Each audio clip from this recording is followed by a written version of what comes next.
یو پاکستانی میرمن چې د څلورو بچیو مور ده د پبجي گیم د لارې د یو هندوستاني هلک سره واده وکړ. د پاکستان او هندي رسنیو تر مخه د پاکستان د سند صوبې سره تعلق لرونکي د څلورو بچو مور سیما حیدر نومي ښځه په آنلاین یا انټرنیټي لوبه پبجي په هندوستان کې د یو هندو هلک سچن مینا سره آشنا شوې.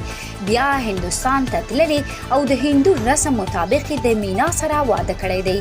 سیما حیدر په کراچۍ کې میشته وه. خاوند یې د سند صوبې د جیکب سیمې سره تعلق لري. په 2014 کې واده شوی او بیا کراچۍ ته منتقل شوی وه. ویل شوي چې سیما روان کال د کراچۍ نه د نیپال پلازمینې کټمنډو ته تللې او د هلته نه د می په میاشت کې هندوستان ته رسېدلې ده.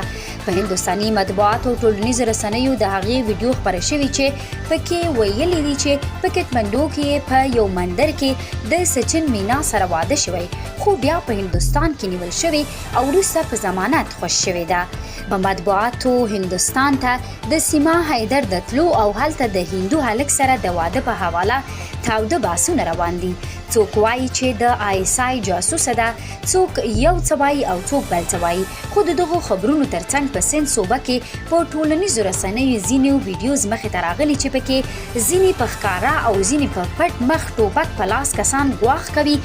وایي چې که سیما حیدر بیرته ستنه نه کړی شوی، دوی به په جیکب آباد، کشمور، رتور، ډیرو او نور ځایونو کې چې د هندو ټولنې کسان دي د هغوی سره ناوړه عمل وکړي. بلخوا د سیما مسافر خاوند د نریندرا مودي څخه غواړي چې ښځې یې زر تر زره پاکستان ته راولېږي.